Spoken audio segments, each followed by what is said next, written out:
大家好耐冇見啦。係咯，我 post 咗啲相，post 咗啲片咧，啲 fans 咧就問，有 fans 問啦，係咪唔喺馬來西亞住啊？哇！你都好勤力㗎啦，係啦，盡量有啲 shorts 都你都 shorts。shorts。其實唔係幾好意思啦，如果咁樣問到咧唔出片咁樣，又唔知點樣解釋喎。要解釋嘅咩？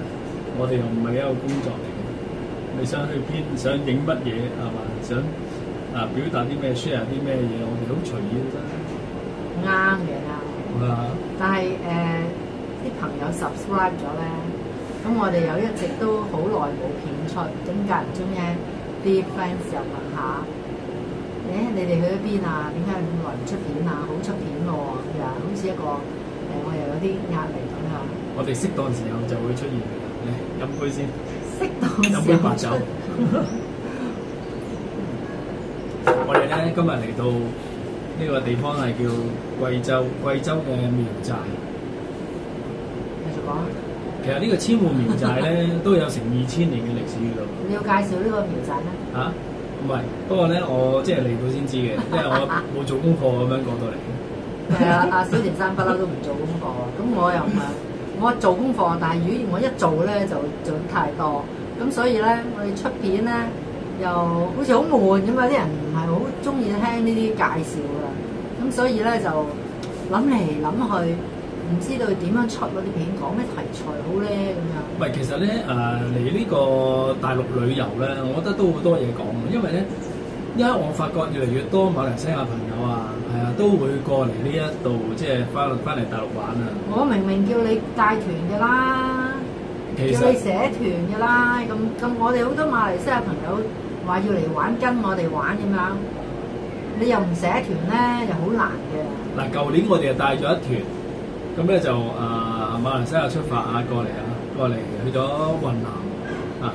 依家咧我哋咧就嚟咗隔離嗰邊就貴州。貴州咧就馬來西亞朋友係咪冇咁多嚟？唔知，好似而家好興去雲南咯。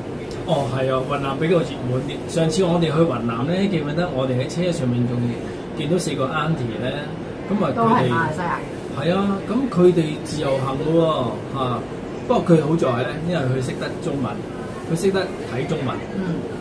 因為嚟到大陸咧，你唔識得睇中文嘅話咧，你嗰啲，因為好多時我哋要訂餐美團啊，可能要揾食啊，可能要訂呢一個叫呢個外賣啊，叫車啊，其實都要中文噶嘛。咁不如你講下 tips 啦喺度。既然咁多馬來西亞朋友，咁啊有好多識中文啦，有啲唔識中文，我哋一 group 朋友係唔識中文嘅，係啦。初時就帶下啦，但係咧教下佢哋又好醒目，就掂咗，係啦，都唔使翻譯，自己可以叫車，將啲英文地址 paste paste copy and paste 擠落去嗰個打的嗰度，咁啊又可以 call 到車，又唔使揾我哋翻譯。係啊，咁啊佢好有慧根嘅，係啦，咁啊一帶咗之後，佢就之後第二次咧自己識去添。好醒嘅，好容易嘅啫，同鬼佬一樣，鬼佬都唔識英文，唔係唔識中文都一樣，走得通啦喺度。咁你不如講下啲 tips 啦，你比較傻，即係嚟呢度玩有咩要留意啊？咩陷阱啊？喺中國旅遊啊咁樣。喂，其實我覺得依家咧即係都方便好多，因為呢度譬如Touch 'n Go啊都。好多時都用得到。Touch 'n Go用得嚟。係啦，你掃曲，即係等於好似我哋支付寶咁啊。即係俾錢係 Touch 'n Go得啦。係咯。咁如果訂餐咧，叫嘢食有咩啲好抵嘅方法咧？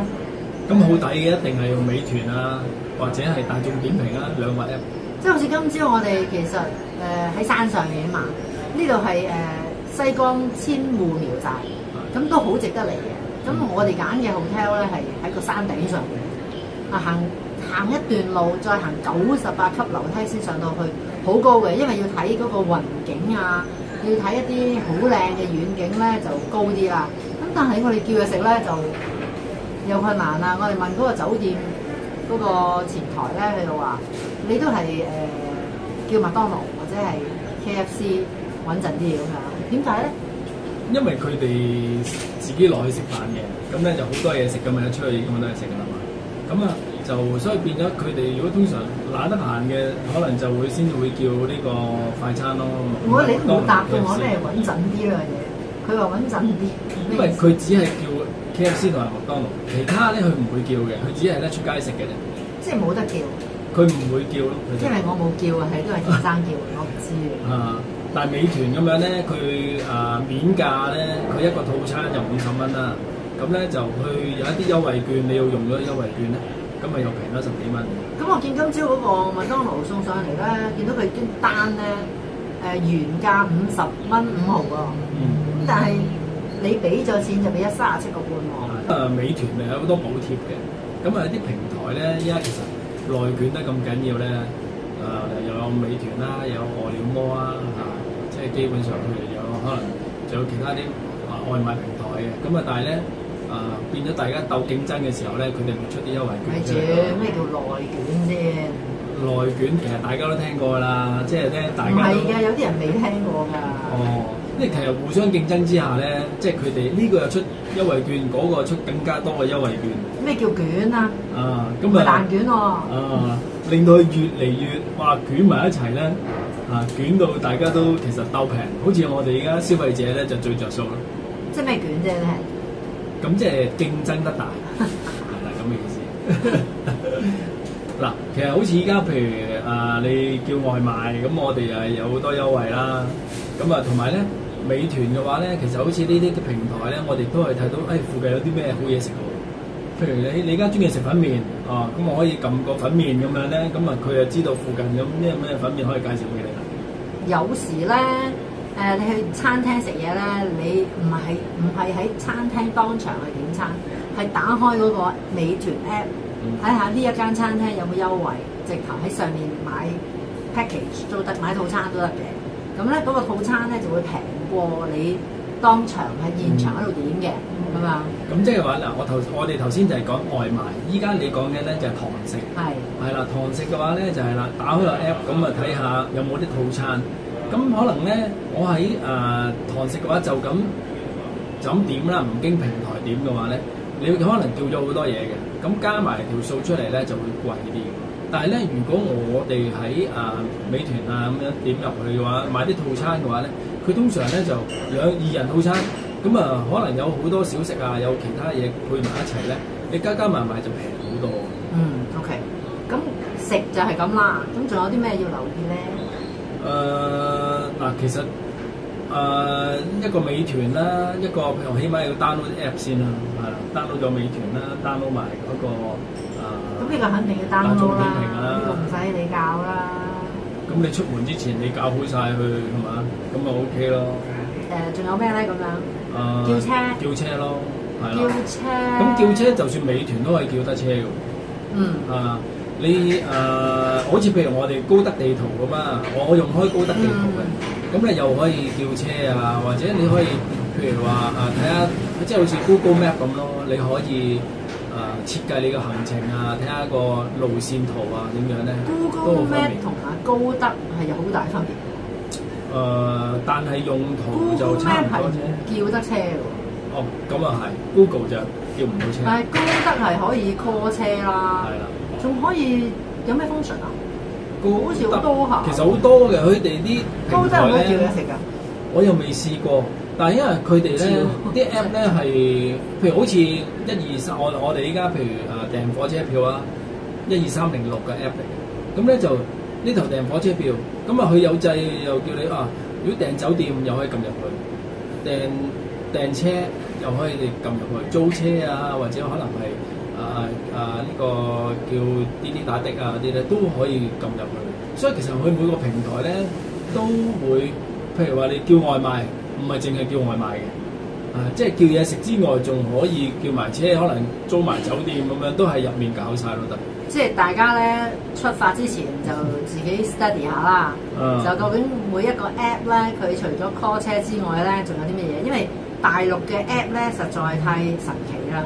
即係佢係想貪心做多啲生意，咁所以咧佢唔係話好似Google Map 話我淨係一個 map 嚟嘅，唔係嘅，係啦，或者佢係一個旅行嘅用途嘅 app 咁樣，即係其實生活上嘅嘢都有喎，唔一定係旅行喎。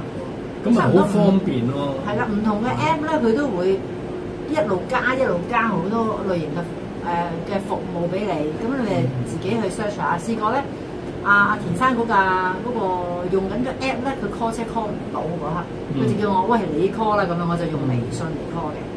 就用微信裡面都有好多叫做小程序嘅，係可以 call 嘅喎。只要你個微信如果 call 咗，但係微信就要微信俾錢啦。微信就唔可以用卡上高俾錢啦。如果你有 Alipay 咧，都唔得，微信唔通 Alipay 嘅。咁啊，我哋依家，所以其實我通常訂酒店有另一個 app 嘅，係啦。咁啊，佢基本上可以平少少咯，我覺得。係啦。咁啊，同埋咧，訂酒店嘅 app 咧，我都入去睇到咧，其實酒店嘅嘢咧就幾多星咧已經唔準嘅啦，5星、4星、3星嗰啲唔準嘅啦。最緊要咧就係夠新即係咧你睇下佢邊一年開業，佢寫明嘅。但係咧，我哋睇到 Trip.com 好似唔多見有呢個，譬如話佢幾時開業睇唔到喎。Trip.com 好似睇唔到，我啱啱最近呢兩日望佢都睇唔到。係咯，所以我之前有邊個 app 睇到啊？我嗰啲不嬲係睇到嘅。你即係邊個攜程攜程唔係 Trip.com 啊？攜程咪但係佢嗰個版本唔一樣。中文攜程版本有睇到開業日期嘅。係咯。攜程去哪兒？我通常係用呢兩個 app 咧去哪兒？係去哪兒？咁用呢兩個 app 咧去訂車咯，唔係前提係訂酒店咯，係啦。但係入面訂車都得嘅喎，譬如租車咧我都試過喺入面。咁好平嘅其實，不過睇地方咧，我哋上次昆明就好平咯，訂車就。不過租車咧就中國唔歡迎。國際駕照嘅，所以咧大家都如果唔係香港或者係港澳台嘅朋友都咁你哋又租車都係咯都推唔到嘅。你唯有請埋我去，我幫你做司機。咁你寫個團啦，都叫你寫個團啦。寫個團你寫個團睇下先，好懶嘅，唔用腦嘅，係唔想用腦，唔係我哋去玩咧，我係好隨意。真係唔係好想話哇！我設計到今日去邊，後日去邊，大圍去邊，好攰嘅。我哋實在今日唔知聽日事。係啦，即係今日都知聽日事，但係今日唔知後日事啊嘛。係咯。因為仲要睇天氣啦，好似今次我哋嚟咧就落雨啊。咁一早講咗落雨，咁我哋其實係想去一個咧，小田山都有朋友喺嗰度嘅，佢係貴州嘅叫做梵淨山嘅地方。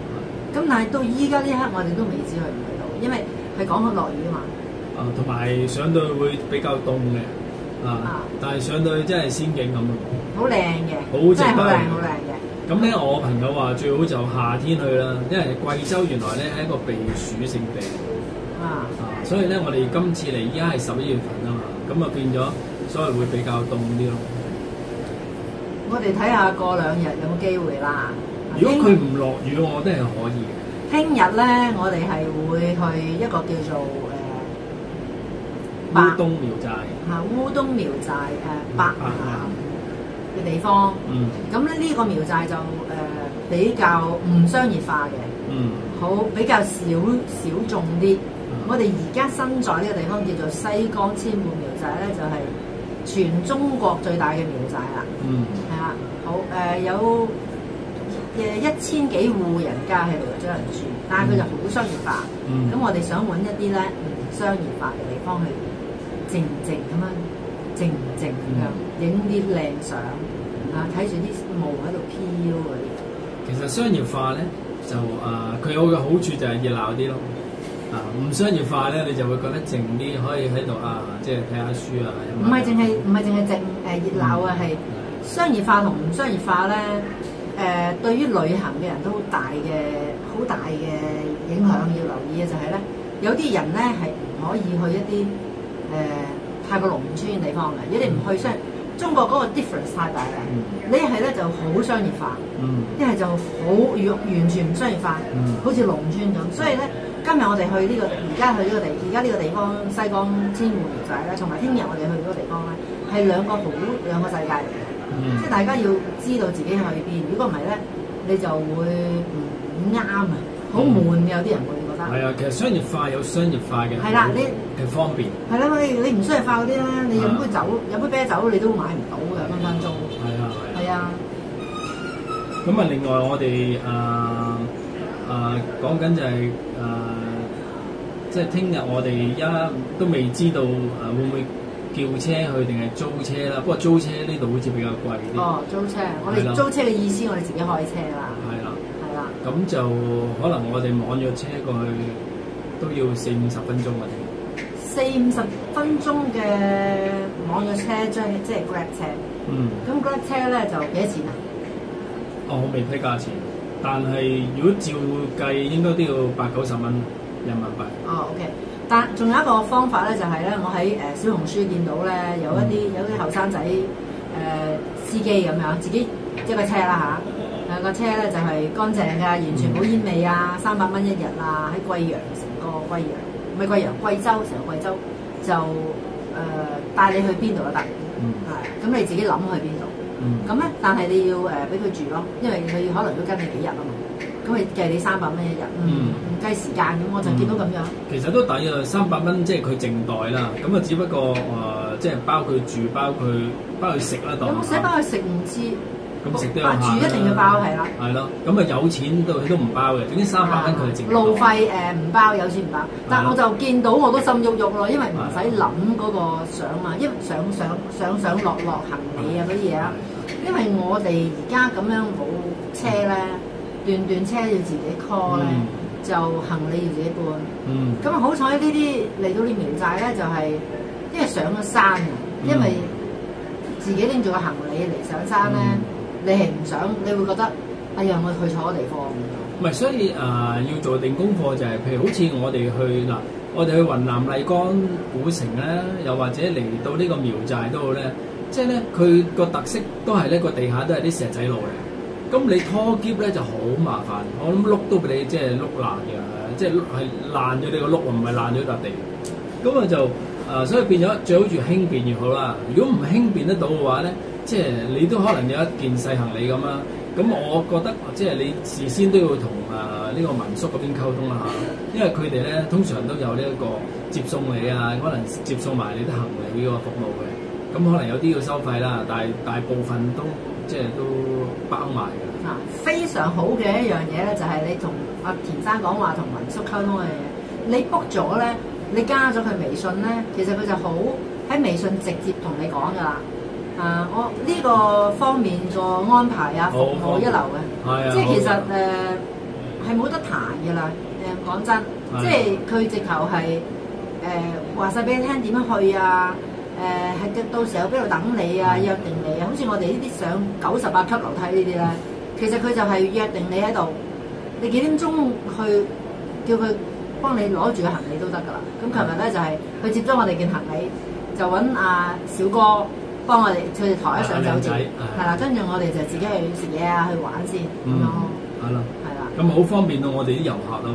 係啦，不過仲有一樣嘢就係咧，就呢一度同嚟呢個貴州嘅苗寨同去雲南有啲唔同，就係咧雲南比較冇咁多呢啲咁嘅石級要行啊。呢度咧就係你如果唔行得石級嘅話咧，就你住嘅地方睇唔到景咯。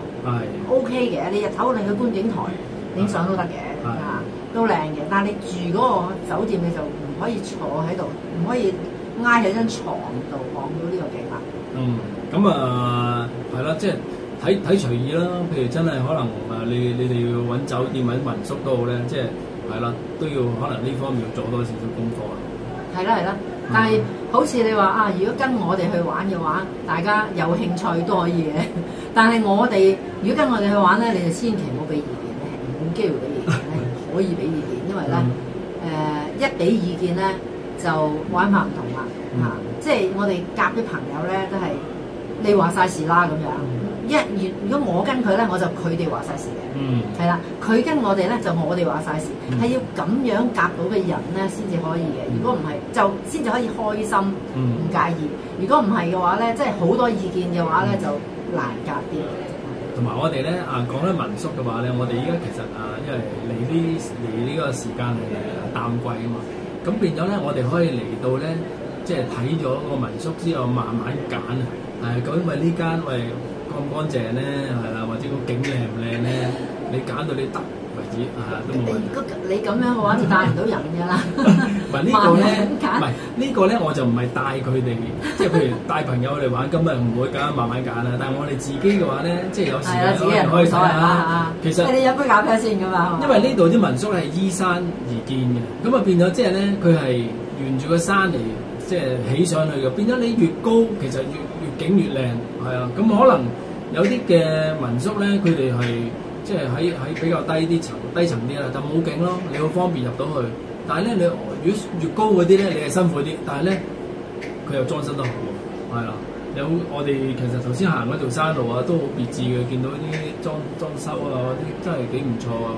咁又可以睇到遠景，所以變咗所以你仲可以入到去嘅話，你可以睇下我問你咩價錢，係啊。咁仲可以即係可能講到少少價都仲得。